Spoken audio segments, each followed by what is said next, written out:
Bismillahirrahmanirrahim. Assalamualaikum warahmatullahi wabarakatuh. Assalamualaikum warahmatullahi wabarakatuh. Alhamdulillah. Wassalatu wassalamu ala asrofil anbiya'i wal mursalin Sayyidina Muhammadin wa ala alihi wa sahbihi ajmain. Amma ba'd. Segala puji bagi Allah, Tuhan semesta alam, atas rahmat dan karunia-Nya yang diberikan kita bisa bertatap muka secara virtual dalam kajian rutin Jumat Berkah. Tak lupa salat dan salam semoga tetap tercurah limpahkan kepada junjungan kita Nabi Muhammad SAW, pada keluarganya, para sahabat, dan kepada kita selaku umatnya yang tunduk dan patuh terhadap ajaran sampai akhir zaman. Selamat datang saya ucapkan kepada narasumber Dr. Andes, Bapak Dr. Andes Imam Gunawan MAP, yang terhormat Bapak Dr. Sony Triswan selaku moderator pada pagi hari ini. Tak lupa saya ucapkan selamat datang kepada seluruh jamaah Masjid Al-Hurriyah yang telah menyempatkan waktunya untuk mengikuti acara pada pagi hari ini. Semoga niat dan usaha kita diberkahi dan dirahmati Allah SWT. Saya, Af Akbar, selaku MC, ingin memperkenalkan saya untuk memandu kajian pada pagi hari ini. Baik, marilah kita buka kajian pagi hari ini dengan sama-sama membaca basmalah. Bismillahirrahmanirrahim. Selanjutnya akan ada tilawah untuk menambah keberkahan. Ya, itu tilawah akan diisi oleh Saudara Muhammad Rashid Aulia Nur Sidik. Pada Rashid, waktu dan tempat dipersilahkan. Baik, Assalamualaikum warahmatullahi wabarakatuh. Insyaallah akan dibacakan surat Al-Baqarah ayat 25 sampai 29. A'udzu billahi minasy syaithanir rajim. Bismillahirrahmanirrahim. وبشر الذين آمنوا وعملوا الصالحات أن لهم جنات تجري من تحتها الأنهار كلما رزقوا منها من ثمرة رزقا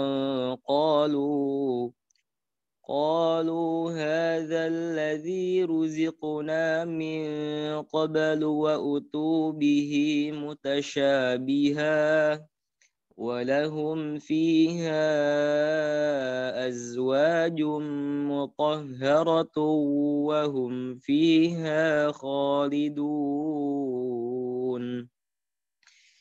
إن الله لا يستحيي أن يضرب مثلا ما بعوضة فما فوقها فأما الذين آمنوا فيعلمون أنه الحق من ربهم وأما الذين كفروا فيقولون ماذا أراد الله بهذا مثلا يضل به كثيرا ويهدي به كثيرا وما يضل به إلا الفاسقين الذين ينقضون عهد الله من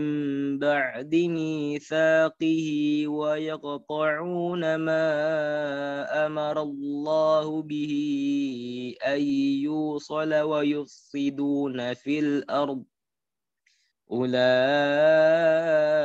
هم الخاسرون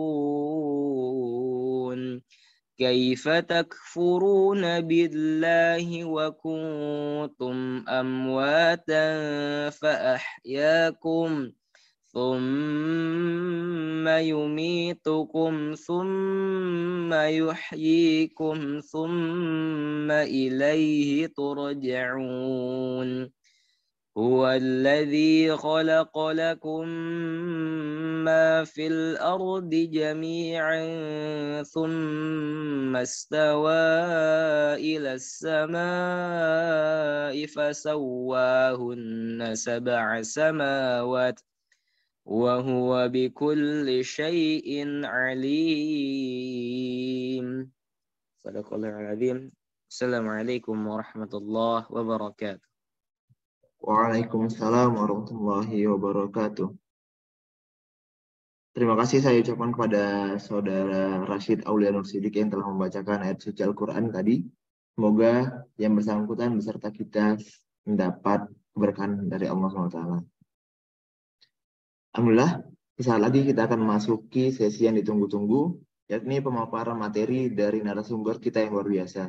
Namun, pada kali ini akan dipandu oleh moderator, yaitu Bapak Dr. Sony Trison Eswood MSI. Sebelum kita masuk ke sesi kajian, diharapkan jamaah agar antusias menyimak dan bertanya, baik langsung saja kepada moderator, waktu dan tempat dipersilahkan. Baik, terima kasih Mas Afif. Kedengaran ya?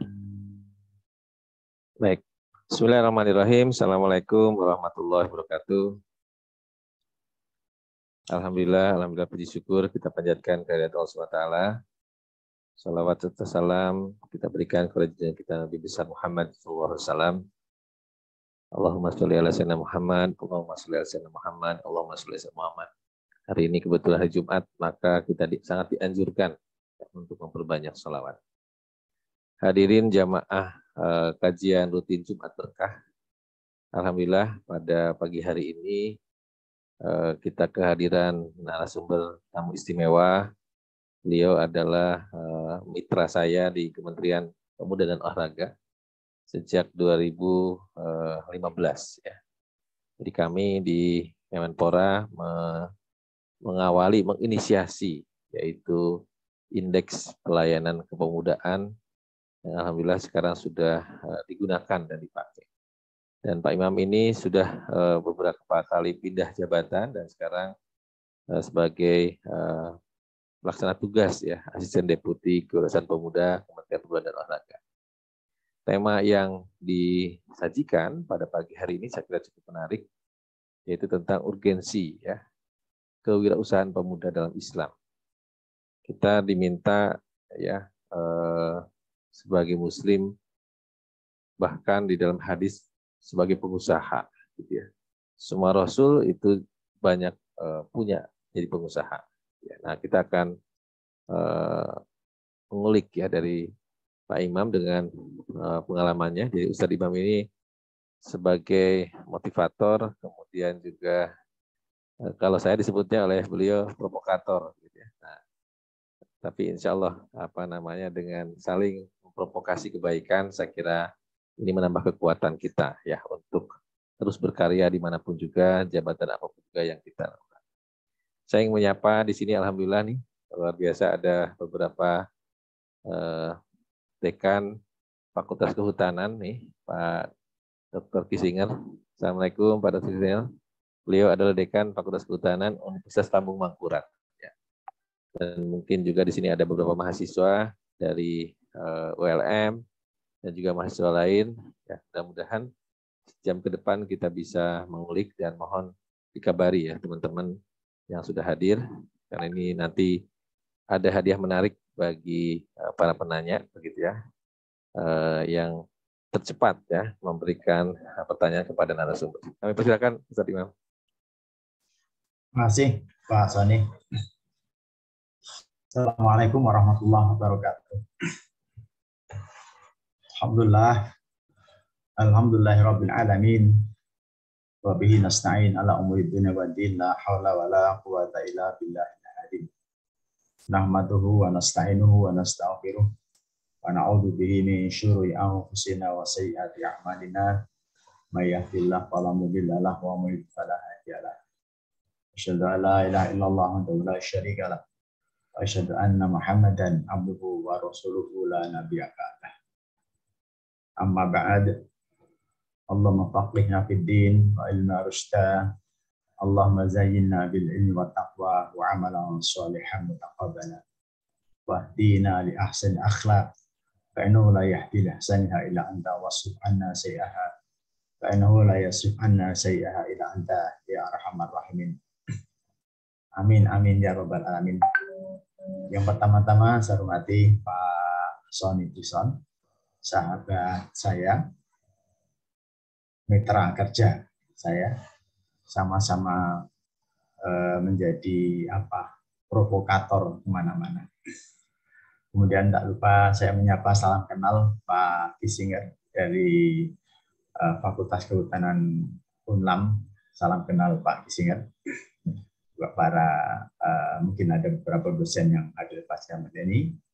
Dan tak lupa pada saudara sekalian, teman-teman sekalian, para mahasiswa yang hadir pada kesempatan kali ini. Mudah-mudahan kita senantiasa diberikan berkah oleh Allah SWT, diberikan hidayah oleh Allah SWT, serta dibimbing, diberikan taufik sehingga kita senantiasa berhasil atau mampu untuk mewujudkan setiap apapun pengetahuan. Hidayah-hidayah itu menjadi sebuah perilaku kita dalam kehidupan sehari-hari. Mudah-mudahan demikian. Shalawat dan salam mudah-mudahan tercurah pada baginda Rasulullah Muhammad SAW beserta para keluarga dan para sahabatnya semuanya. Mudah-mudahan kita menjadi umat Rasulullah SAW yang senantiasa kian hari semakin meningkatlah kecintaan kita kepada beliau, karena kita semakin mempelajari, mencermati, mempelajari dan meneladani beliau, sehingga karena kecintaannya, karena keimanan kita pada beliau, maka kita rajin bersolawat. Allahumma shalli ala sayyidina Muhammad wa ala alihi wa ashabihi ajma'in. Kemudian tak lupa juga kita mari di kajian ini sharing pengalaman atau sharing pengetahuan atau sharing informasi pada kesempatan kali ini. Kita juga senantiasa berdoa kepada Allah Subhanahu wa taala. Allahumma faqihna fid din, mudah-mudahan Allah senantiasa memberikan kita semuanya kefaqihan di dalam agama, mahir di dalam urusan agama, mahir dalam seluruh urusan hidup kita, karena ad-din adalah meliputi seluruh kehidupan kita. Bagaimana kita berinteraksi dengan siapa saja, baik pada Allah, pada Rasulnya, kepada sama manusia, kepada sama ciptaan. Bentuk-bentuk interaksi itulah, ketentuan-ketentuan interaksi itulah yang sebetulnya atau makna ataupun kandungan dari ad-din itu. Mudah-mudahan juga dengan pengetahuan itu sehingga kita mendapatkan nur, cahaya. Semakin hari semakin bertambah pengetahuan kita, semakin menyala teranglah cahaya kita, ilmu kita. Dengan terangnya nur dan cahaya kita itu tentu saja kehidupan semakin jelas, pandangan kita semakin jelas, sehingga kita pun akan semakin mampu melihat mana yang benar, mana yang salah, mana yang seharusnya kita ambil, mana yang seharusnya kita tinggalkan.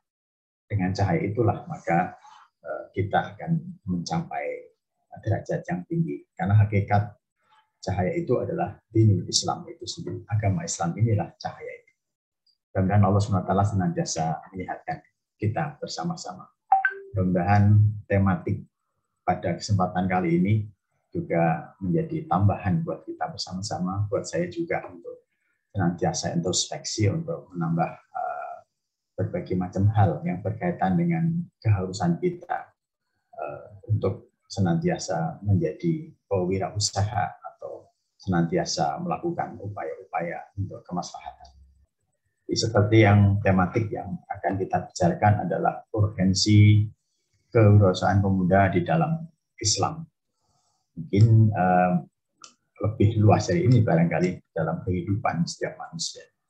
Namun sebelum kita membicarakan sedikit banyak tentang kewirausahaan, pembicaraan kita pada kesempatan pagi hari ini akan kita awali dengan beberapa hal fondamen-fondamen yang menurut hemat saya menjadi kerangka ya di saudara sekalian, jadi kerangka kita bergerak mengarungi kehidupan ini.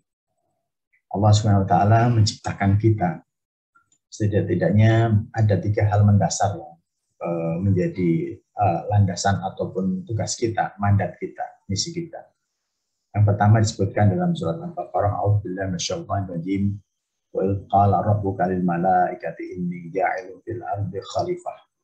Qalu ataj'alu fiha may yufsidu fiha wa yasfiku dima wa nahnu nusabbihu bihamdika wa nuqaddisu lak. Qala inni a'lamu ma la ta'lam.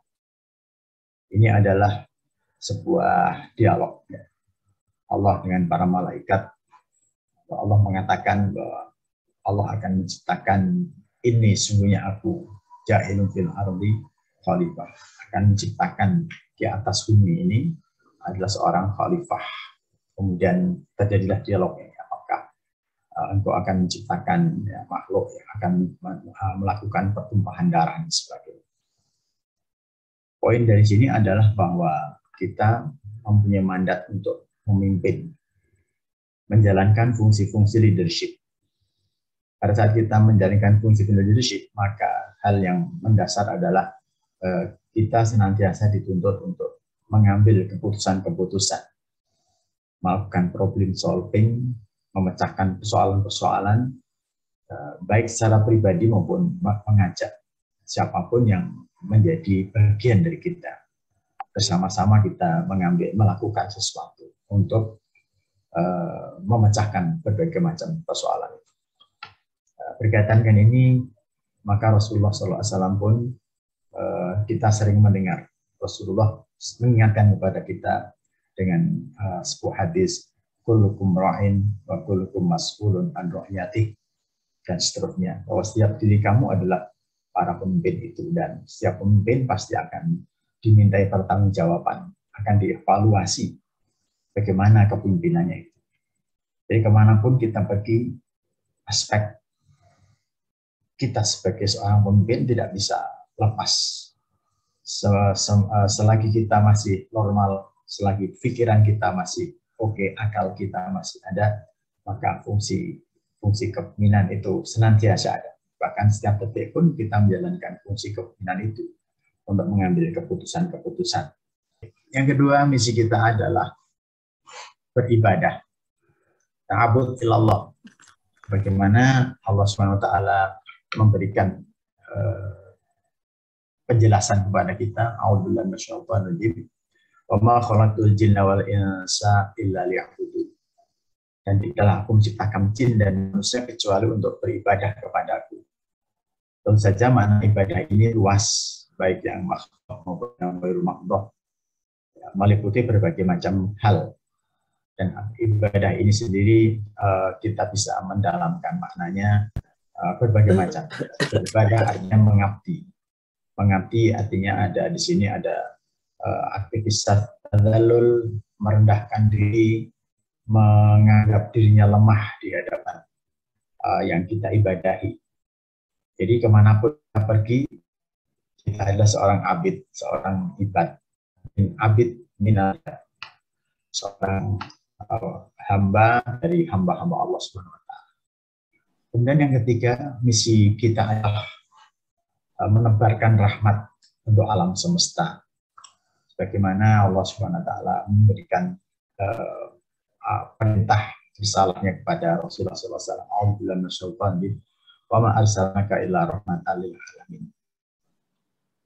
Tidaklah aku utus engkau, wahai Muhammad, kecuali sebagai rahmat bagi seluruh alam semesta. Rasulullah SAW dengan risalahnya, dengan dirinya, dengan keteladanannya sebagai rahmat. Maka kita pun sebagai umatnya menebarkan rahmat itu menjadi tugas kita dalam kehidupan sehari-hari. Menciptakan kebahagiaan, menciptakan berbagai macam yang akhirnya berdampak pada kesejahteraan. Menebarkan rahmat lalu terasa nyaman bagi orang yang tertebar rahmat itu, bagi penerima rahmat itu. Seringkali juga kita mendapatkan bahwa kasih sayang itu, rahmat itu juga dalam bentuk yang menyakitkan, tidak nyaman dan sebagainya. Ini adalah misi kita. Jadi kemanapun kita pergi, maka kita akan senantiasa membawa 3 misi: memimpin, beribadah, dan menebarkan rahmat. Di yang ketiga ini barangkali kita bisa mengeksplorasi nanti bagaimana bentuk-bentuk rahmat yang perlu kita tebarkan. Salah satu di antara makna yang perlu kita diskusikan adalah bahwa tematik kita pada pagi hari ini termasuk di antara, menurut hemat saya, adalah termasuk di antara bagaimana kita menjalankan, menebar rahmat dari Allah Subhanahu wa Ta'ala kepada sesama manusia itu melalui bidang-bidang pekerjaan. Inilah misi itu. Kemudian misi ini akan kita bawa ke dalam berbagai macam persoalan dalam kehidupan sehari-hari. Saya mengambil sebuah elemen, yaitu anak-anak muda, ya, pemuda. Maka di sini ada berbagai macam hal yang ada di sekitar anak muda, sekitar kita semuanya. Misalnya elemen dari siklus kehidupan. Kita pasti akan ada next waktu di masa yang akan datang. Anak-anak muda pun saat ini dia akan menjadi sosok di masa yang akan datang. Dalam sebuah maqbulat yang sangat terkenal kita di kalangan dunia pesantren, ada maqbulat kata mutiara yang menyebutkan subhanul yaum tijarul ghad. Pemuda pada saat ini, orang yang berusia muda saat ini, mereka adalah para rijal. Rijal itu adalah tokoh. Rijal adalah bergerak. Rijal adalah para pelopor-pelopor itu. Karena kata-kata rijal ini sama memiliki kesamaan makna dengan ar-rijlu. Ar-rijlu adalah kaki, rijlun itu kaki. Sehingga rijal adalah tokoh-tokoh itu di masa yang akan datang. Kemudian secara demografis, secara jumlah anak-anak muda ini begitu banyaknya. Sekitar 64 juta lebih penduduknya itu adalah anak muda. Di dalamnya ada berbagai macam potensi-potensi, talenta-talenta yang ada dalam diri kita masing-masing. Ada kita diberikan potensi-potensi akal untuk berpikir, ya. Kemudian ada kecenderungan dengan hawa nafsu, ya. Itu kemudian ada hati, ada talenta-talenta, ada kesehatan jasmani. Semua adalah potensi-potensi yang dimiliki kita dari karunia Allah Subhanahu wa Ta'ala. Kemudian yang berikutnya juga kita berhadapan dengan berbagai macam problematika dalam kehidupan sehari-hari. Apakah itu problematika individu, apakah itu problematika keluarga, problematika masyarakat, problematika berbangsa dan sebagainya, bernegara. Ini berbagai macam problem. Kemudian juga kita merasakan bahwa saat ini dunianya Allah Subhanahu wa Ta'ala ini sebagai lingkungan strategis. Ini juga sangat luar biasa sekali. Ketersediaan khususnya kita bagi bangsa Indonesia, betapa dihamparkannya alam semesta ini, sumber daya alam. Ya, kalau teman-teman sekalian di bidang kehutanan, maka sumber daya kehutanan itu juga sangat terhampar, luas, luar biasa. Bahkan sebagian menjadi kondisi-kondisi spesifik yang tidak dimiliki oleh daerah-daerah yang lainnya. Dan ini menjadi penting untuk kita bersama-sama kita sikapi. Dan berikutnya lagi adalah berbagai macam kemungkinan peran yang mungkin kita bisa ambil. Untuk anak-anak muda tentu saja pada saat yang sama kita bisa menjadi, kalian semuanya, teman-teman sekalian bisa menjadi para aktor-aktor itu. Tapi sekaligus pada saat kalian menjadi aktor pun, kalian bisa saja senantiasa meningkatkan kapasitasnya, juga menjadi target-target perubahan dari agenda-agenda kebaikan. Nah, teman-teman sekalian yang dimuliakan Allah Subhanahu wa Ta'ala, inilah kondisi ini. maka kita perlu mengambil sebuah keputusan. Konsep kepemimpinan, ta'abud, beribadah, dan menciptakan kesejahteraan bagi alam semesta, ini kita bawa di dalam problematika seperti ini, di dalam situasi dan kondisi yang seperti ini. Pada saat kita misalnya saja melihat potensi-potensi, maka PR kita, tantangan kita adalah bagaimana potensi-potensi yang Allah berikan kepada kita itu mampu dioptimalkan, mampu untuk menciptakan kemanfaatan. Kemudian pada saat kita berhadapan dengan kekayaan alam, bahkan dengan kemampuan-kemampuan akal pikirannya bisa menciptakan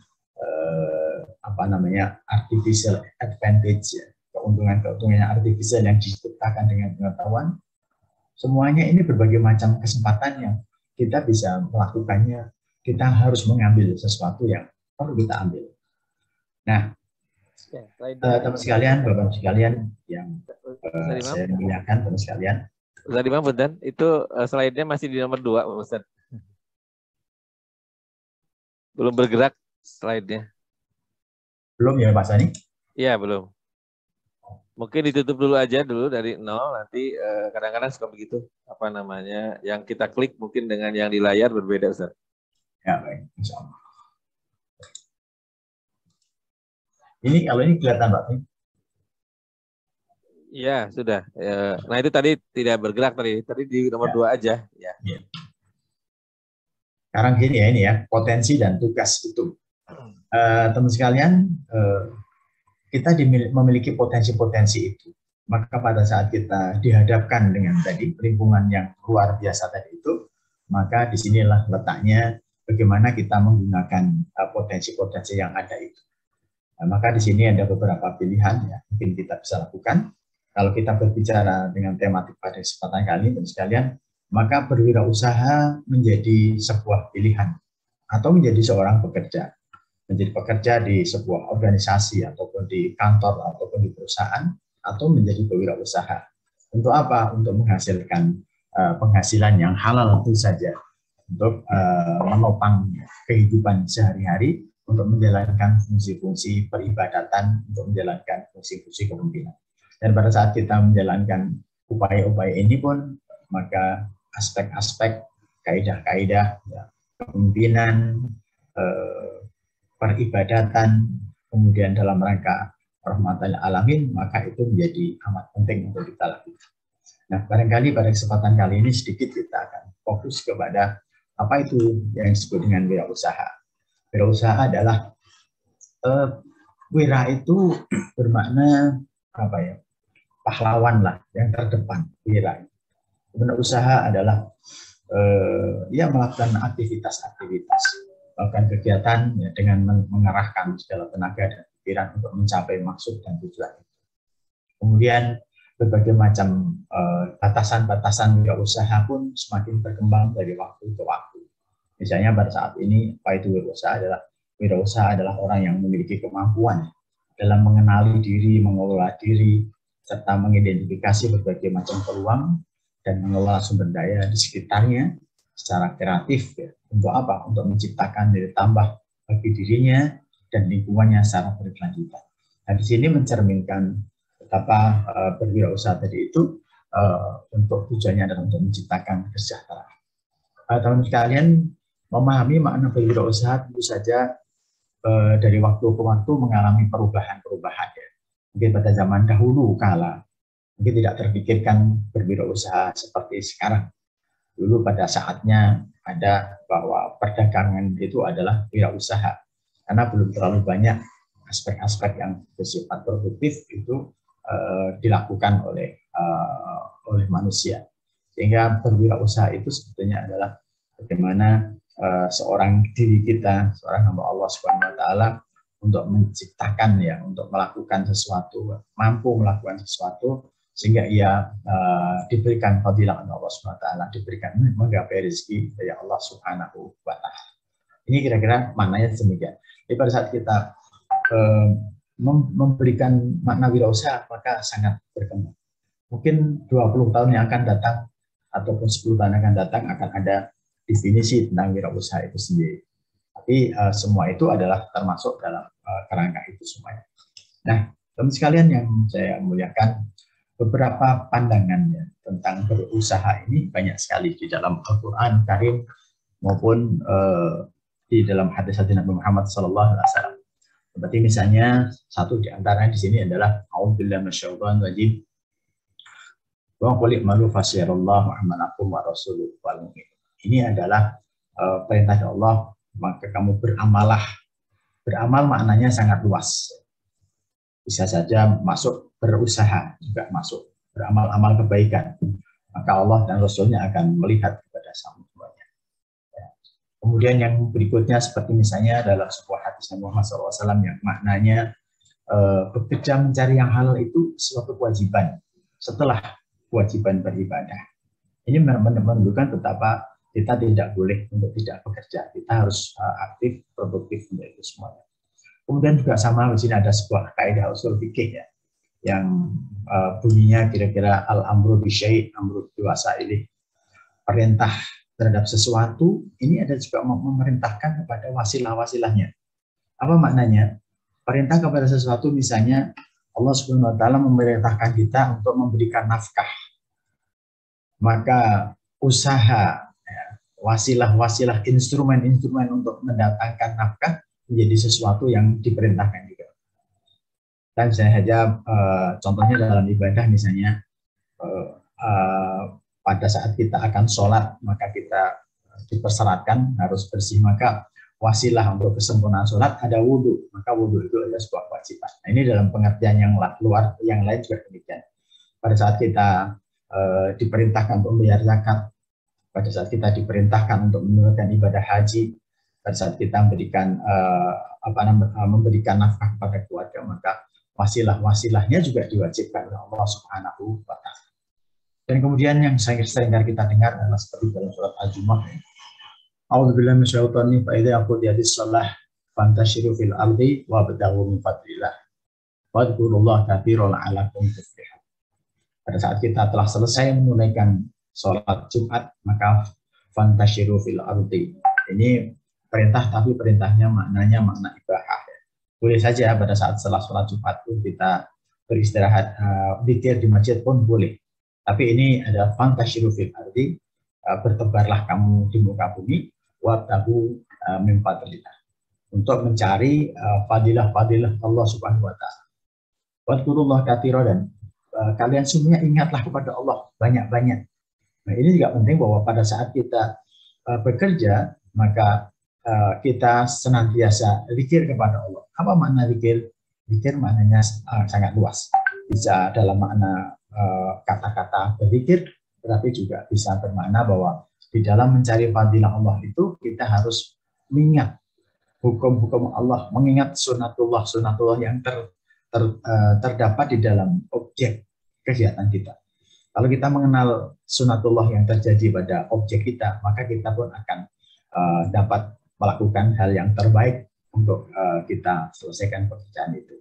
Dan juga pada saat kita melakukan sesuatu, di situ pasti ada etika, di situ pasti ada kode etik, ada berbagai macam aturan-aturan dari Allah Subhanahu wa taala untuk agar bisnis kita itu berkah, agar bisnis kita itu benar dan tidak merugikan, tidak menciptakan kerusakan. Ini di antara beberapa landasan-landasan bagaimana Islam itu memandang tentang berusaha.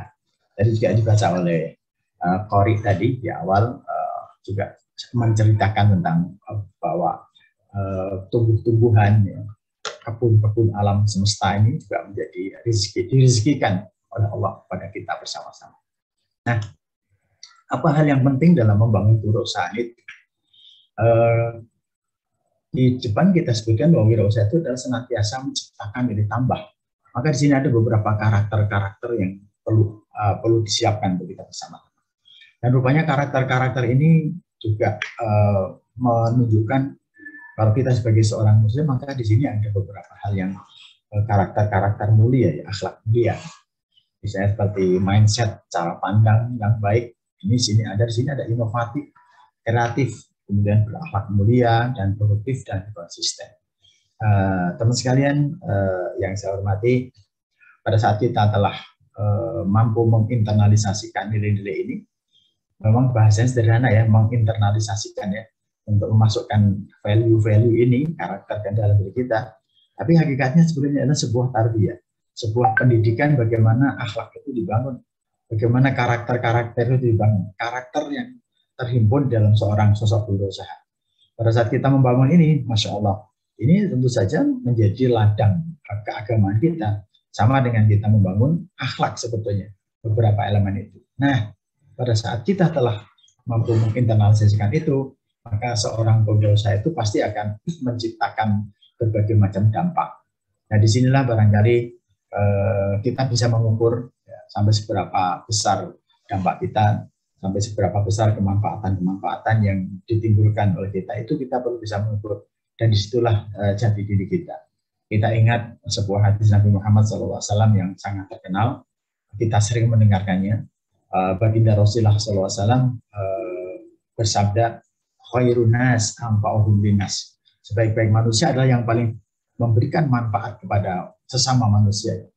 Seorang berusaha, dia produktif, memiliki produktivitas, menciptakan lapangan pekerjaan, menciptakan pendapatan. Kemudian pada dasarnya adalah memicu menjadi sababiyah Allah Subhanahu wa taala memberikan kesejahteraan kepada dirinya. Kalau kita berbicara tentang produktivitas, lapangan kerja dan sebagainya, maka di sini pun kita bisa melihat bahwa kekuatan-kekuatan ada di sini. Kita sama-sama memahami bahwa di dalam memperjuangkan nilai kebenaran itu membutuhkan kekuatan-kekuatan. Satu di antaranya adalah kekuatan amwal, mal, kekuatan harta benda. Karena dengan duit ya, dengan uang itu, dengan harta benda itu, kita bisa mengadakan berbagai macam instrumen, berbagai macam hal-hal yang dibutuhkan untuk kejayaan kita. Bahkan dengan uang pula kita bisa melakukan proses pendidikan yang terbaik ya di kampus-kampus terbaik pun itu bukan biaya. Dan biaya itu datangnya dari siapa? Nah, tentu saja kalau uang ini pasti datangnya dari aktivitas yang bersifat produktif gitu. Nah, teman sekalian, gimana ya kinerja kita? Nah, ini adalah sebuah gambaran umum ya, data yang sifatnya makro gitu. Ini posisi Indonesia seperti ini. Posisi Indonesia itu kalau kita lihat dari sisi kewirausahaan masih sangat rendah, masih dibandingkan dengan teman-teman negara yang lain masih kurang. Jadi ini bisa berdampak pada kekuatan kita. Dan barangkali kalau kita lihat yang sedikit ini juga jumlahnya juga kalau dilihat ini teman-teman sekalian, dilihat dengan gimana ya peran kita. Ada sebuah data ini yang disitir oleh Pak Dr. Asrul Ni'am Soleh yang mungkin data meskipun lama tapi cukup lumayan untuk mengingatkan kita ya bahwa pada tahun 2010 ya jumlah penduduk kita itu 237 juta. Kemudian yang Muslim 87,2%, ya sekitar 207 juta. Kemudian yang non Muslim sekitar 20 juta. Tapi kinerja bisnisnya seperti ini. Ini sangat sangat harus memicu kita bersama-sama bahwa ternyata yang besar-besar itu bukan dari kalangan Muslim ya. Kita lihat seperti ini ya. Ini beberapa perusahaan-perusahaan besar dan masih banyak lagi yang besar-besar lagi. Coba kita pertanyakan ini siapa yang memiliki ya. Meskipun ini juga sudah menjadi perusahaan yang sifatnya publik ya, tetapi pemilik-pemiliknya ini rasanya kita perlu nanti mencantumkan di sini ya. Bisnis yang dirintis oleh Pak Sony masuk di sini ini sebelah kiri atas ini ada gitu dan mengalahkan yang lainnya harapannya. Ataupun bisnis yang kalian rintis nanti akan juga muncul di sini sehingga menjadi sesuatu yang besar. Apa yang perlu dilakukan? Yang dilakukan adalah bagaimana kita mengembangkan knowledge bisnis. Ya. Kemudian yang kedua, bagaimana kita mengembangkan skill atau keterampilan. Kemudian yang berikutnya lagi, bagaimana kita membangun attitude and behavior. Dan ini penting banget untuk kita lakukan. Pada saat kita lakukan bersama-sama, maka akan ada dampak positif ya, yaitu akan ada kondisi ketangguhan kita bersama-sama. Dan ketangguhan itu perlu dilakukan, perlu kita miliki untuk apa? Adik sekalian, untuk menempuh perjalanan bisnis itu. Dalam bahasa kita adalah entrepreneur journey, perjalanan menjadi orang berusaha. Ini membutuhkan pembinaan dan sebagainya hingga sampai kepada champion. Nah, kira-kira demikian teman sekalian. Kemudian di bagian agak akhir barangkali beberapa hal yang mungkin kita menginspirasi ya, beberapa landasan-landasan ataupun dasar-dasar tentang keutamaan berbisnis kita bisa melihat ya, seperti misalnya bagaimana kita berbisnis, bertawakal seperti apa. Maka disebutkan di sini burung ya, burung itu pergi keluar kemudian pulang dalam keadaan kenyang. Apa maknanya? Itu adalah mencerminkan bahwa kita berupaya sebagaimana burung selalu berikhtiar, tidak diam, maka Allah akan mencukupinya. Kemudian yang berikutnya adalah Allah Subhanahu wa Ta'ala sangat menghargai orang yang bekerja, berusaha. Karena siapa yang di waktu sore merasa capek lelah lantaran bekerja, kedua tangannya mencari nafkah, maka di saat itu diampuni dosa-dosa baginya, insya Allah ya. Kemudian juga sama bahwa misalnya tidak ada seorang yang memakan satu makanan pun yang lebih baik dari makanan hasil usaha tangannya sendiri. Dan sesungguhnya Nabi Daud alaihissalam memakan makanan dari hasil usahanya sendiri. Masih ada lagi barangkali apa yang terbaik diberikan nafkah yang dimakan oleh keluarganya adalah hasil nafkah yang dikerjakan sendirinya. Teman sekalian, keberhasilan sebuah bisnis tentu saja secara perspektif Islam ada beberapa etika ya yang perlu kita miliki bersama-sama.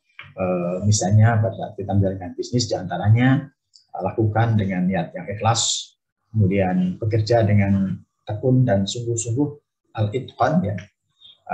Hadis Aisyah radhiyallahu anha mengatakan bahwa pada saat seorang itu melakukan suatu amalan, maka ayyutqinahu, maka kita diminta untuk tertib, rapi, profesional dan sebagainya. Kemudian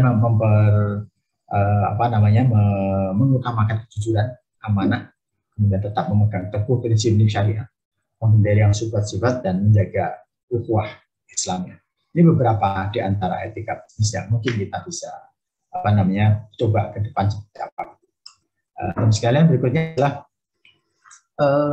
betapa Allah Subhanahu wa Ta'ala itu menyukai ya, mencintai hamba-hambanya yang kuat ya, dibanding hamba-hambanya yang dhaif. Nah, makna kuat ini juga maknanya sangat luas ya. Makna kuat ekonomi, kuat ilmu, kuat politik dan sebagainya itu menjadi penting. Namun apa yang kita sampaikan adalah hadis ini tentu saja menginspirasi pada kita untuk melakukan, kalau dalam konteks kekuatan ekonomi, maka di situ adalah tentang kewirausahaan, maka pengembangan kewirausahaan di saat muda ini menjadi sebuah penyiapan landasan generasi di masa yang akan datang untuk menjadi bekal perkembangan di masa-masa yang akan datang. Maka upaya untuk mengembangkan kewirausahaan menjadi amat penting. Oleh karenanya pemerintah ya dalam hal ini, juga siapapun lembaga-lembaga juga sangat bersemangat untuk mengembangkan jiwa-jiwa kewirausahaan. Kami dari Kementerian Pemuda dan Olahraga juga memiliki program-program yang digunakan untuk mengakselerasi pengembangan kewirausahaan itu, dari yang peran-peran yang tipis-tipis ya, menginspirasi atau sosialisasi kewirausahaan sampai dengan hal-hal yang agak serius-serius ya, memberikan bantuan dan sebagainya. Bahkan kita pun ya, kami pun bersama-sama dengan teman-teman sekalian juga untuk menginisiasi sebuah cara bagaimana agar suatu daerah misalnya, suatu organisasi kepemudaan misalnya, mampu membuat program untuk menyiapkan generasi-generasi wirausaha yang luar biasa. Nah, agak akhir barangkali teman sekalian, jangan lupa berdoa. Kita sangat paham dengan doa-doa berkaitan rezeki ya. Di sini disebutkan ini adalah doa ini dibacakan pada saat yang tepat, yaitu pada saat kita keluar dari sholat Jumat ya. Doa ini, ya Allah, saya telah menjawab panggilanmu dan saya telah melakukan sholat fardu ya. Kemudian saya juga telah bertebaran di muka bumi gitu. Maka farzuqni min fadlika, maka berilah rezeki ya, dari keutamaan wa anta khairur raziqin. Juga sama pada saat teman-teman sekalian kita sama-sama ya, begitu kita keluar dari masjid atau dari musola, kita pun dianjurkan untuk berdoa. setelah kita beribadah mahdoh, kemudian keluar masjid, Allahumma inna nas'aluka min fadlika. Allah, ya Allah, berikanlah kepada saya, meminta sesuatu dari fadilah-fadilah. Pun juga sama pada saat misalnya kita mendengar misalnya ya ayam jantan berkokok, itu pun kita sama-sama juga kita berdoa kepada Allah Subhanahu wa Ta'ala. Demikian barangkali teman-teman sekalian, ya sedikit sharing pada kesempatan pagi hari ini. Mudah-mudahan ada gunanya buat kita bersama-sama. Waktu saya kembalikan ke Pak Sani. Assalamualaikum warahmatullahi wabarakatuh. Waalaikumsalam warahmatullahi wabarakatuh. Terima kasih Ustaz Imam atas presentasi yang luar biasa, menggugah ya semangat dari kita untuk tadi di hadis riwayat Muslim ya, bagaimana ternyata esensi dari hadis itu adalah menjadikan kita sebagai orang kuat. Ya. Kuat berarti dimensinya kuat harta, kuat waktu, kuat informasi dan seterusnya. Ini adalah usaha. Nah, ya, itu pesannya tadi ya, yang saya lihat di slide kedua terakhir. Baik, Bapak Ibu dan adik mahasiswa, monggo selanjutnya sesi diskusi. Saya jawab, bagi yang ingin bertanya silakan. Insya Allah akan diberikan hadiah. Ya. Silakan dulu Mbak Intan, kemudian Mbak Zahira dan Mas Afif. Silakan. Wah banyak nih, wah luar biasa banyak nih Pak Imam. Banyak bertanya ternyata. Silakan, monggo. Mbak Intan dulu. Mbak Intan, silakan. Oke, baik Bapak. Intan izin off-cam ya Pak, karena sinyal tadi tidak mendukung. Ya. Oke, baik Bapak. Perkenalkan, nama saya Intan Permatasari dari Departemen Agribisnis Angkatan 57. Saya memiliki 2 pertanyaan. Jadi yang pertama, jujur dari Intan sendiri punya cita-cita untuk membangun bisnis di bidang pertanian. Namun sejauh yang Intan pelajari di AGB, itu petani itu cenderung untuk dilemahkan, seperti kebijakan subsidi pupuk, kemudian alih fungsi lahan, sehingga menyebabkan petani itu termarginalisasikan seperti itu Bapak. Nah, dan dari penelitian yang Intan lihat juga, jika diakumulasikan, pendapatan petani itu hanya pada rentang 300 ribuan per bulan. Nah, itu semakin membuat para pemuda ataupun Gen Z itu memilih untuk bekerja di sektor lain. Nah, menurut Bapak, bagaimana cara menyikapi hal tersebut? Kemudian, yang kedua, kita pernah mengikuti tes profil resiko, itu menunjukkan ini termasuk yang risk averse ya Pak, jadi agak sedikit takut dalam mengambil resiko. Nah, cara untuk meminimalisasi rasa takut untuk memulai bisnis itu seperti apa ya Pak? Mungkin sekian dari Intan, terima kasih. Terima kasih. Langsung saya jawab Pak Sani ya. Ya, baik. Terima kasih Intan, pertanyaannya keren banget nih. Pertanyaannya untuk bikin tesis atau skripsi ya Intan ya.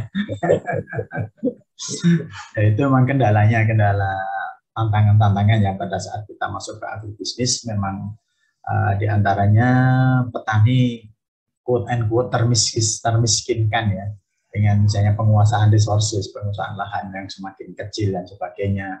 Kemudian banyak hal lah ya, seperti misalnya pada saat kebutuhan bibit yang berkualitas dan sebagainya, itu banyak sekali yang enggak mendapatkan itu. Juga sama pada saat misalnya membutuhkan technical assistant ya, pendampingan secara teknis ya, bagaimana menerapkan teknologi yang bagus dan sebagainya, itu menjadi banyak sekali lah PR-PR yang perlu kita lakukan bersama-sama. Mungkin satu hal barangkali di sinilah yang menjadikan Intan dan kawan-kawan kita semuanya itu perlu melakukan upaya-upaya. Kita perlu menciptakan sunnah hasanah. Kita perlu membuat tradisi yang terbaik seperti apa. Misalnya dalam konteks penciutan lahan ya, makin kecil. Pernah terpikir gimana ya kalau lahan-lahan kecil itu disatukan menjadi satu, walaupun itu sulit ya, misalnya disatukan menjadi satu, sehingga dalam satu desa itu masyarakat pemilik tanah itu bisa berkolaborasi ya, menjadi sebuah korporasi bersama-sama sehingga lahannya menjadi besar. Itu juga menjadi salah satu solusi meskipun ini ada sulit ya. Kemudian kalau misalnya sudah menjadi korporasi, maka tanah-tanah itu menjadi lebih luas, resources menjadi lebih luas, sehingga kemungkinan untuk diberikan perlakuan industri pertanian yang maju dan sebagainya, skala kecukupan ya, skala ekonomisnya itu tercukupi. Itu PR buat kita bersama-sama. Oleh karenanya memang perlu Intan dan teman-teman semuanya perlu bagaimana memikirkan hal itu agar petani yang resourcesnya, penguasaan lahannya kecil sebagainya itu bisa, atau bisa jadi kita melakukan diversifikasi produk dan sebagainya.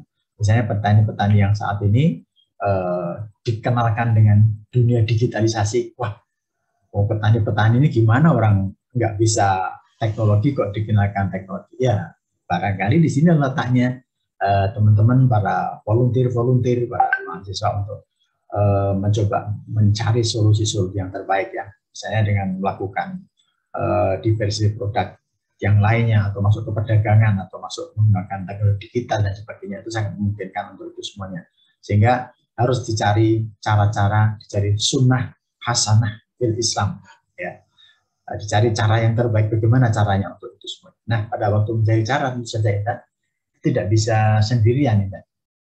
Kami karena ini ada berkaitan dengan pengambilan keputusan ya, kebijakan, peraturan dan sebagainya, maka kerjanya juga perlu kerja-kerja yang sifatnya kolaboratif ya dengan teman-teman yang lain dan sebagainya. Itu yang pertama. Jadi hanya memicu itu saja ya, bahwa ini persoalan yang sifatnya sistemik ya. Mohon maaf jawabannya pakai sistemik ini Pak Sani karena mau dibikin skripsi atau tesis sama Intan. Jawaban sistemik perlu didiskusikan lintas pihak Intan supaya ketemu solusinya gitu ya. Kemudian yang kedua Intan tentang bagaimana mengatasi rasa khawatir dan takut dan sebagainya. Hemat saya bisa jadi dicari sebab apa yang menjadikan kita itu takut, ragu-ragu atau apa. Maka ya, pada saat kita akan menjalankan bisnis misalnya saja, maka tadi di dalam slide yang bulat tadi yang saya sampaikan, cukupkanlah pengetahuan tentang bisnis yang akan dirintis ya, sampai agak detail, termasuk peluang-peluang, risiko-risiko dan sebagainya, clear gitu, mencari referensi, tanya diri dan sebagainya. Oh, semakin kita mengetahui maka rasa takut itu semakin menurun, hilang. Rasa takut, khawatir ya, karena khawatir itu ada sesuatu yang tidak diketahui yang mungkin akan terjadi pada diri kita. Dengan Intan mempelajari, insya Allah akan berkurang rasa takutnya, dan pada saat itu juga Intan perlu meningkatkan skillnya. Skill keterampilan bisnis yang Intan mau ambil itu seperti apa yang diperlukan. Skillnya seperti apa, bagaimana cara mengelola bisnis di bidang agro atau apapun itu perlu diinginkan ya. Pada saat akan masuk ke dunia bisnis juga Intan dan teman-teman juga perlu memastikan ya apa yang dibayangkan itu bisa dijalankan dan bisa menghasilkan keuntungan. Itu semua bisa diprediksi, bisa dimitigasi, bisa direncanakan. Dan tentu saja ya Intan ya harus paham kita semuanya bahwa berbisnis, berwirausaha itu penuh dengan risiko kan ya. Ada risiko-risiko, ada berbagai macam hal. Nah, kalau kita tahu risikonya, itu biasanya kita akan melakukan antisipasi sebelum terjadi risiko itu. Misalnya saya kok, contohnya ini ya, contoh satu tempat tinggal aja. Saya bertempat tinggal di daerah yang banjir, tahu daerah itu banjir. Maka saya akan mitigasi perencanaan, maka saya akan menyesuaikan, saya akan membuat rumah yang bisa ngapung kalau banjir ke atas ke bawah, sehingga pada saat banjir masih aman. Nah, ini dengan demikian, dengan mempersiapkan teknologi, cara dan sebagainya, maka insya Allah Intan akan semakin hilanglah rasa takutnya menjadi berani, karena didukung dengan pengetahuan, keterampilan, dan attitude, ya, sikap, dan sebagainya. Bahkan Intan juga perlu juga mempelajari network, ya, keterkaitan dengan berbagai macam hal itu juga perlu di. Demikian barangkali Pak Sani yang bisa saya tanggapi dari pertanyaan yang sangat mengerikan debatnya. Baik, terima kasih Ustaz Imam. Lanjut ke Mbak Sahira. Baik, terima kasih Pak atas kesempatannya. Assalamualaikum warahmatullahi wabarakatuh. Sebelumnya mohon maaf, apakah suara saya terdengar? Dengar. Bapak izin bertanya, bagaimana caranya kita sebagai Dari mana, mahasiswa? Mbak? Apa? Kenalan dulu. Oh, perkenalkan nama saya Nurlani. Izin bertanya Pak, bagaimana? Dari mana? Dari IPB Pak. Ya, Departemen. Ya, dari departemen mana gitu? Oh iya, dari Departemen Geofisika Angkatan 59. Oh, tingkat 1 Pak Imam nih. Iya. Ya, silakan Mbak Nurlani. Mohon maaf Pak, izin bertanya bagaimana caranya kita sebagai mahasiswa dalam memanage waktu untuk berwirausaha atau menjadi wirausahawan muda di tengah gempuran tugas yang begitu banyak Pak. Terima kasih sebelumnya. Wassalamualaikum warahmatullahi wabarakatuh. Waalaikumsalam warahmatullahi wabarakatuh. Ya, bagaimana memanage waktu ini memang perlu inilah. Saya percaya kalau Syahira nanti bertemu dengan kakak-kakak senior di IPB pasti akan mampu mencapai balance, ya, keseimbangan, mencari titik-titik tengah di mana di berbagai macam kebutuhan yang saling saling tarik menarik lah kepentingan. Harus belajar, harus membuat ini, harus ke sini. Bagaimana memulai bisnis? Mulai bisnis di awal tentu saja mulai saja ya, kemudian mencari apa yang memungkinkan. Yang mungkin kan bisa dilakukan ya, yang sederhana pun bisa dilakukan misalnya.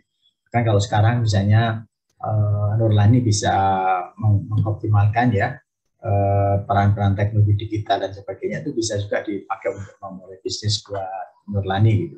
Atau mungkin bisnisnya coba dipetakan atau diriset teman-teman kuliah misalnya ya, teman-teman kuliah itu ada kebutuhan-kebutuhan apa yang mungkin belum terpenuhi gitu, itu juga bisa mulai dari situ gitu. Ataupun misalnya saja melihat berbagai macam peluang, kemudian jika tidak memungkinkan tetapi Lani memiliki ide-ide itu, maka ide-ide bisa dikomunikasikan dengan teman-teman Lani dan bisa saja membuat semacam jejaring kerja gitu ya, komunitas untuk itu, dan nanti bisa dilakukan pembagian pekerjaan. Ya memang kita tidak bisa pada saat berbagai macam kepentingan itu memang kita harus menegosiasikan kepentingan-kepentingan itu menjadi sesuatu bisa dilakukan. Pendek kata ya kita lakukan ya, meskipun tidak optimal itu bisa juga dilakukan bisnis itu. Dari teman bisa misalnya mau bisnis ini misalnya rumah kos di daerah Dramaga misalnya, boleh ya. Nah ini yang memulai bisnis nanti yang menjaga rumah kosnya siapa dan sebagainya, itu bisa juga berkolaborasi dengan teman-teman yang memungkinkan bisa. Itu Lani ya, kan jangan sampai lupa Lani diskusi ke unit pengembangan bisnis di Fakultas Lani, maka di situ akan ketemu berbagai macam cara-cara kiat-kiat untuk mencari keseimbangan di beberapa kepentingan yang saling bertarik menarik. Itu Lani, terima kasih pertanyaannya bagus. Baik. Lanjut ke Mas Afif ya kan? Oke, baik Pak, terima kasih atas kesempatan waktunya. Terkait apa yang disampaikan Presiden kita Bapak Joko Widodo mengenai akan adanya krisis pangan yang akan dilanda oleh Indonesia terutama di tahun 2023. Mungkin yang saya ingin tanyakan ialah apa peran kita sebagai pemuda yang bisa kita lakukan, hal-hal yang basic yang bisa membantu mencegah yang namanya krisis pangan di tahun 2023 nanti, Pak. Mungkin sekian. Terima kasih, Afif. Ini berbagi pandangan ya. Pandangan saya tidak selalu benar. Hemat saya kalau krisis sudah diketahui sebelumnya, kita sudah bisa memprediksikan, kita bisa mitigasi risiko-risiko, maka kita bisa mengambil itu.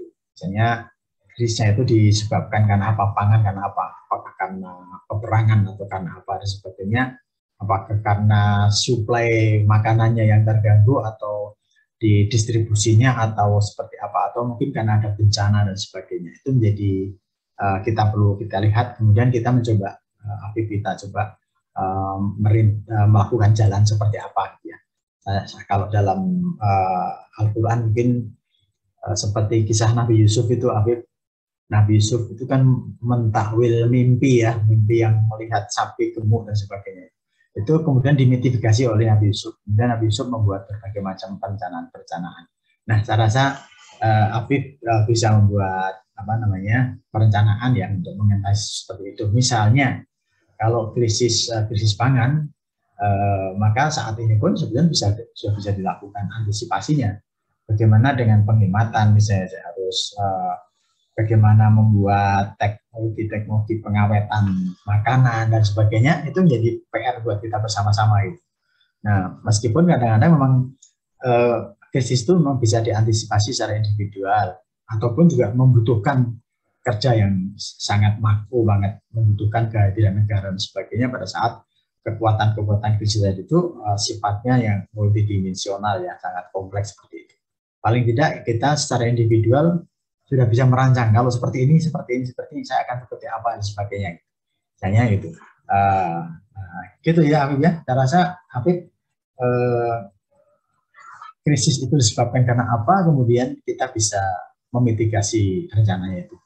Mungkin ini para dosen-dosen pangan ya, di mata kuliah yang berkaitan dengan pangan bisa berdiskusi dengan Afif ya. Kalau saya seperti itu, secara umum ya, kalau ada krisis sudah terantisipasi, maka saat inilah kita perlu melakukan itu.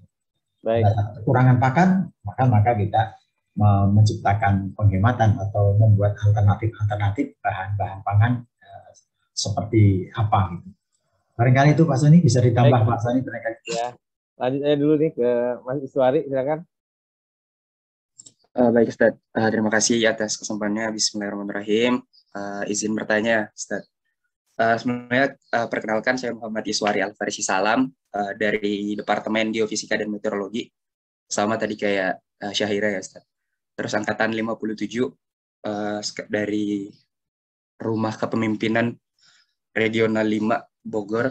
Jadi ini ya Ustaz, dalam satu hadis ya yang diriwayatkan ya dari hadis riwayat Muslim, Abu Hurairah radhiyallahu anhu itu pernah berkata bahwa Rasulullah Shallallahu Alaihi Wasallam pernah bersabda bahwa negeri yang atau tempat yang paling dicintai oleh Allah Subhanahu Wa Taala itu adalah ada pada masjid-masjidnya, sedangkan tempat yang paling dibenci oleh Allah itu adalah pasar-pasarnya, Ustaz. Nah, di zaman sekarang ini mungkin dari beberapa penjelasan dari para ulama ya Ustaz, tentang hadis tersebut bisa ditarik kesimpulan bahwa yang dimaksud yang dibenci oleh Allah Subhanahu Wa Taala ini adalah mungkin kejadian-kejadian atau mungkin hal-hal transaksi yang terjadi di lingkungan lingkup pasar yang dimaksud itu Ustaz ya.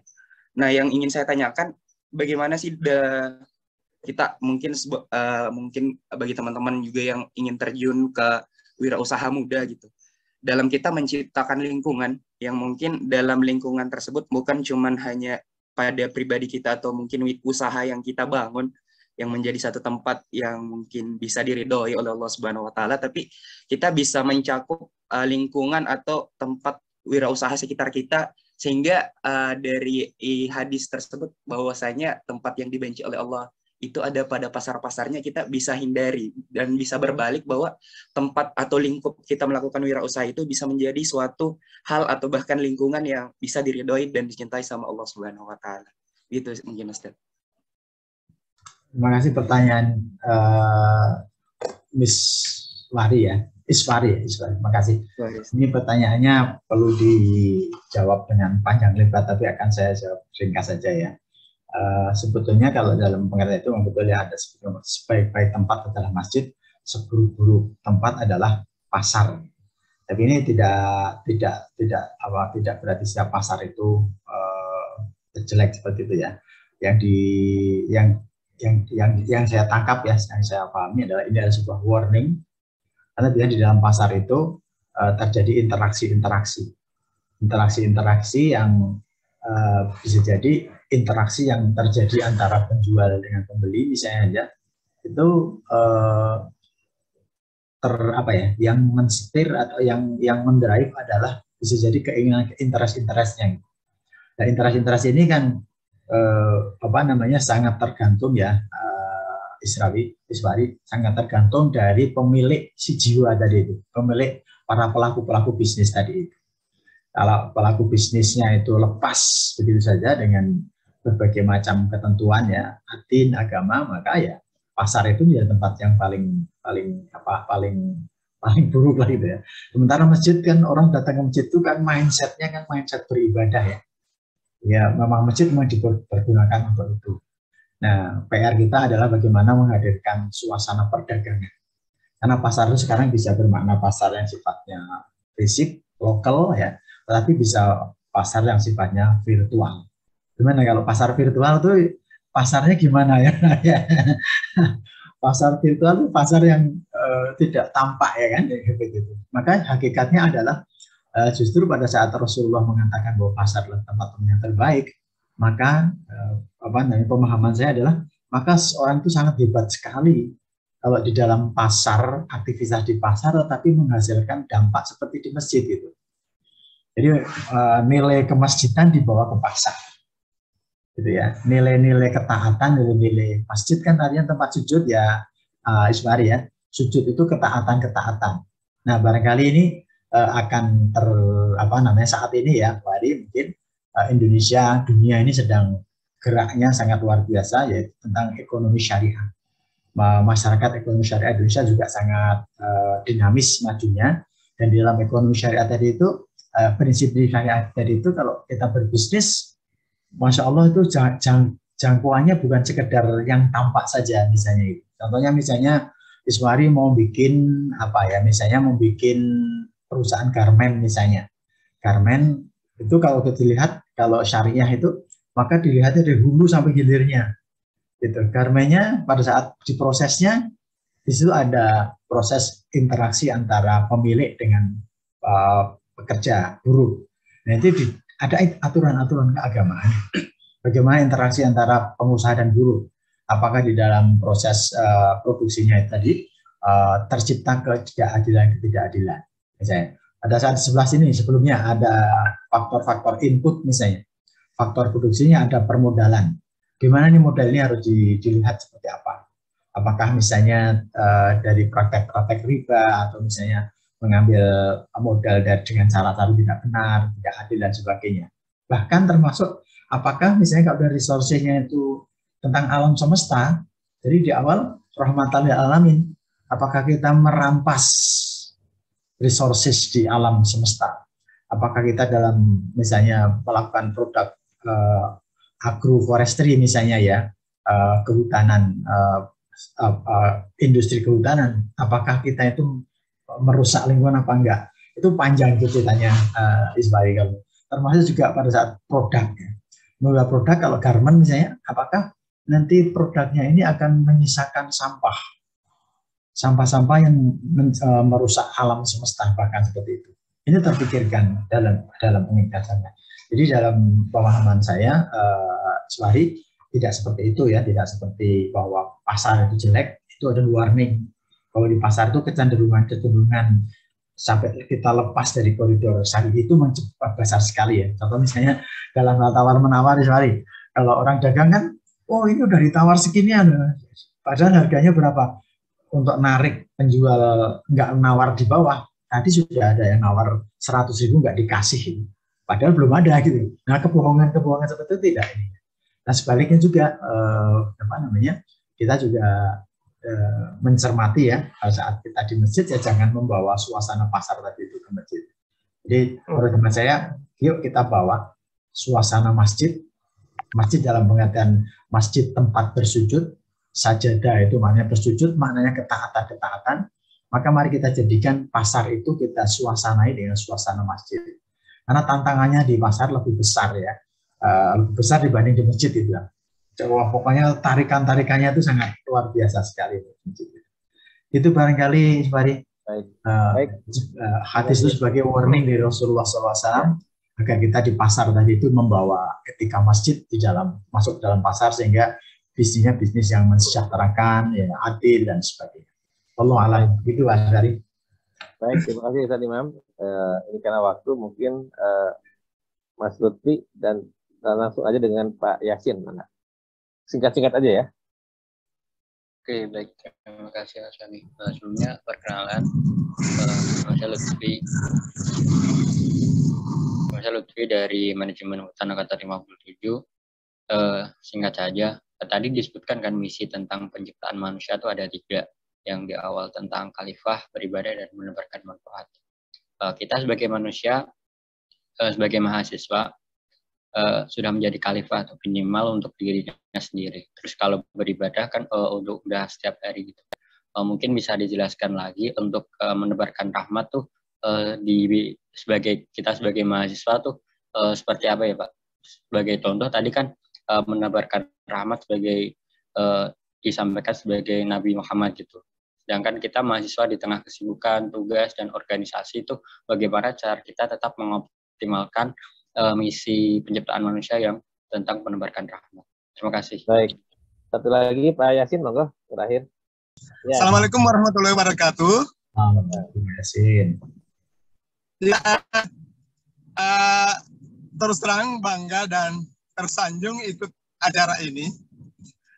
Perkenalkan Pak, saya Muhammad Yasin, salah seorang dosen di Universitas Al-Khairat, Palu.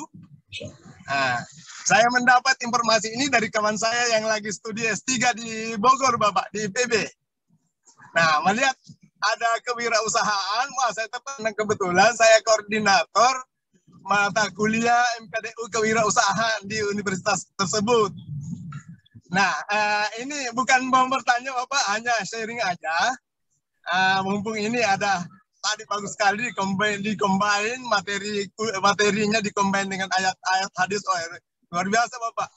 Jadi terinspirasi bahwa mata kuliah kewirausahaan ini bukan hanya diperuntukkan bagi orang yang ingin berusaha, tapi apapun, dalam aspek apapun. Seperti pernah saya ditanya oleh salah seorang mahasiswa dari FKIP yang notabene nantinya jadi guru Bapak. Tanya, Pak, apa gunanya kami belajar kewirausahaan sementara kami kan nantinya jadi guru?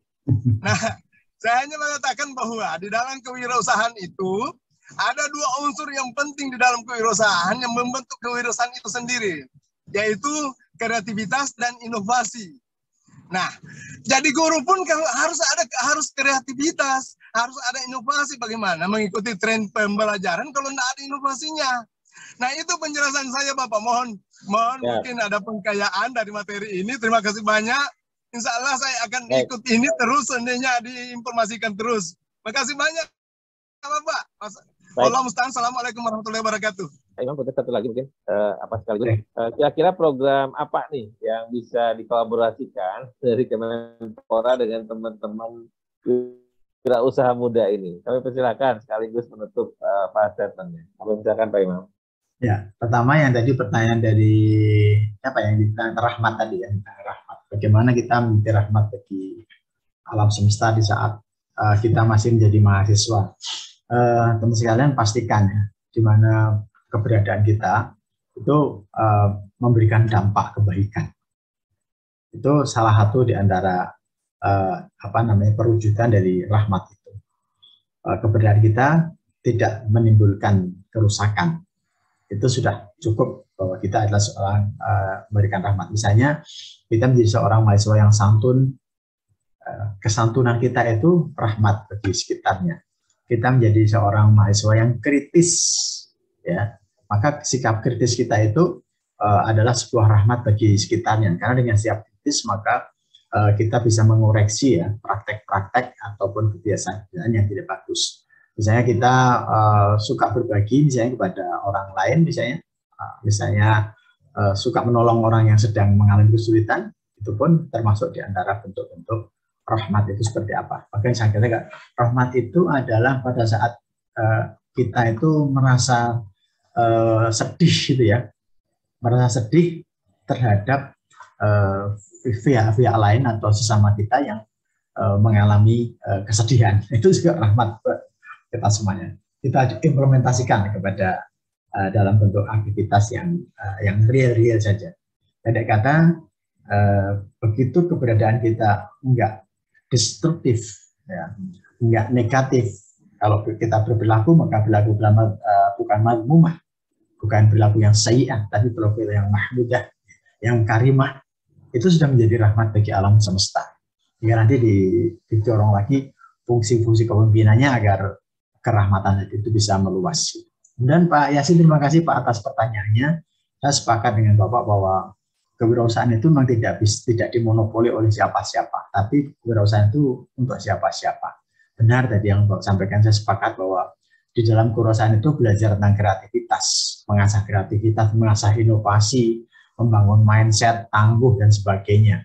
Dan pada saat karakter-karakter itu misalnya saja dimiliki oleh seorang guru, wah, Masya Allah, sangat luar biasa sekali itu. Dia akan menciptakan tadi yang Bapak sampaikan, kreasi-kreasi dalam pembelajaran, bahkan juga bisa nih dari dunia pendidikan melahirkan bisnis, misalnya bisnis percetakan buku, bisnis bimbel, bisnis lembaga konsultan dan sebagainya. Namun seorang pendidik yang bagus, bisnisnya itu pasti nggak ansih untuk mencari profit gitu. Tapi bisnisnya seorang guru tentu saja bisnis yang memikirkan persoalannya, bisnis yang bermula dari dampak. Di situ ada tidak hanya bisnis semata, tapi ada menolongnya, ada berbagi pengetahuan dan sebagainya gitu. Itu sangat memungkinkan sekali, Pak. Kemudian yang terakhir, Pak Soni, tentu saja kalau di Kemenpora programnya sih banyak ya, ada dari sisi awalnya mensosialisasikan berusaha, kemudian pelatihan lebih tajam lagi, skill yang juga ada, kemudian juga ada akses pendanaan ya. Saya tahu nih Pak Soni beberapa mahasiswa IPB itu menjadi pemenang-pemenang ini Pak, lomba-lomba dari Kemenpora dan keren-keren, itu luar biasa ya. Nah, ini menjadi PR juga, dan saya sangat senang kalau seandainya kakak-kakak yang sudah lulus dari IPB kemudian dijadikan kakak mentor untuk adik-adik sekalian, itu akan menjadi sesuatu yang sangat luar biasa sekali. Atau Pak Soni ini juga super mentor bisa menjadi pembimbing dari adik sekalian, luar biasa sekali ya. Punya lapak ya di marketplace, ini juga sesuatu yang sangat luar biasa. Itu Pak Soni barangkali yang bisa saya sampaikan. Sebelumnya saya terima kasih dan mohon maaf atas kesempatannya, mohon maaf atas kekurangan saya. Terima kasih. Baik, terima kasih Pak Ustadz Imam atas materi yang luar biasa. Saya kira sebelum ditutup nih ada Bapak Dekan Fakultas Kehutanan Universitas Rancang Kuning. Saya sapa dulu nih Bapak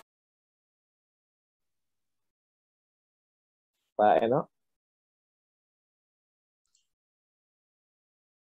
Halo Pak Eno. Ya, mungkin lagi di jalan kali ya.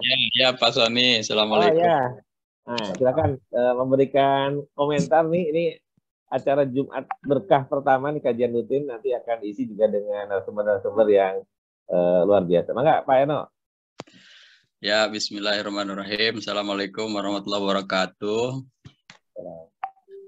Alhamdulillah, terima kasih Pak Soni atas undangannya, juga kepada Bapak Imam ya sebagai narasumber yang berkenan untuk sharing ya dalam kerangka mencari minimal 10 orang ya yang apabila diberi pembekalan yang bagus itu insya Allah bisa merubah Indonesia ya, sebagaimana kata Bung Karno tadi. Ya, mungkin saya sih memandang bahwa acara-acara ini dalam kerangka bagaimana menghadirkan generasi baru ya yang berbeda cara berpikirnya maupun cara geraknya di dalam mengelola negara ini. Kita sudah merdeka lebih dari 70 tahun. Di sisi lain, jumlah penduduk dan sumber daya alam negara kita itu sangat luar biasa. Maka yang menjadi PR atau bahan pemikiran bagi kita semua adalah bagaimana dalam 10 atau 20 tahun ke depan negara kita dengan terutama pembangunan jiwa entrepreneurship ini menjadi 10 negara terdepan di dunia. Mungkin itu saja ya dari saya Pak Soni, apalagi kalau memang basisnya adalah demi dalam kerangka ibadah ya, untuk sebanyak-banyaknya kemaslahatan bagi umat manusia maupun alam ini. Terima kasih Pak Soni, kemudian ya Bapak narasumber dan semua peserta yang ada di acara ini. Assalamualaikum warahmatullahi wabarakatuh. Assalamualaikum. Baik, terima kasih Pak Eno. Beliau adalah Dekan Fakultas Kehutanan Universitas Rancang Kuning Riau, Pak Imam. Ya. Jadi nanti akan kita tebarkan, karena ini forum khusus nanti, mulai ini kita akan kaji mengenai tadi kewirausahaan, ya, terus nanti dengan menghadirkan, mengkaitkan ya dengan nilai Islam tadi, dari masjid dan Islam bisa masuk ke dalam jiwa kita sehingga insya Allah ya menjadi entrepreneur yang punya semangat untuk membangun kebaikan-kebaikan lebih banyak. Ya. Sekali lagi terima kasih Bapak Ibu sekalian karena MC ini sudah masuk ke kelas nih Pak Imam, jadi kita ini babat bonus 10 menit. Jadi tadi Mas MC menyampaikan bahwa dia tidak bisa menutup acara, jadi saya langsung moderator menutup acara karena memang di IPB ada yang kuliah jam 7 begitu ya. Jadi teman-teman ini terima kasih sudah hadir. Silahkan isi absen dan tadi yang bertanya, nah, termasuk Pak Yasin juga dapat hadiah nih Pak Yasin. Silahkan online sambil belajar juga nanti dimotivasi bukan konsumer ya tapi jadi produktif ya. Jadi silahkan nanti Pak Yasin bisa WA ke saya. Nanti insya Allah semua penanya akan mendapatkan voucher belanja di toko online saya Rp150.000 ya. Jadi manfaatkan maksimum 3 hari. Setelah 3 hari akan angus ya begitu ya. Nah ini masalah kecepatan ya karena wirausaha itu harus respect dan cepat. Maka insya Allah ini apalagi hari Jumat mudah-mudahan ini memberikan Pak Ustadz Imam berharga bagi kita ya karena kebaikan itu tentu harus diamalkan ya. Terima kasih. Mari kita tutup dengan doa kita ke majelis. Subhanallahumma wa bihamdika asyhadu an la ilaha illa anta astaghfiruka wa atubu ilaik. Sekali lagi terima kasih kepada semua pihak yang hadir. Mudah-mudahan Allah memberikan keberkahan. Saya tutup. Assalamualaikum warahmatullahi wabarakatuh.